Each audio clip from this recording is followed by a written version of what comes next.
மக்கள் அதிகாரத்தை கையில் எடுத்தால் எந்த சாம்ராஜ்யமும் நிலைக்காது. இந்த ஒரு முழக்கம் தமிழக அரசியலின் திசையையே மாற்றிக் கொண்டிருக்கிறது. 2026 தேர்தல் களத்தில் தளபதி விஜயின் தமிழக வெற்றிக் கழகம் வெறும் ஒரு கட்சியாக இல்லாமல் ஒரு மாபெரும் சக்தியாக உருவெடுத்துள்ளது.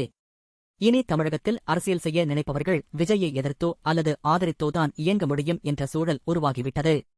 2026 தமிழக வெற்றிக் கழகம் ஆட்சியை கைப்பற்றுமா அல்லது ஒரு வலிமையான எதிர்க்கட்சியாக மாறுமா, இல்லை தொங்கு சட்டசபை சூழலில் கிங் மேக்கராக அரியணை ஏறப்போவது யார் என்பதை தீர்மானிக்குமா? இந்த 3 வாய்ப்புகள்தான் தமிழகத்தின் எதிர்காலம்.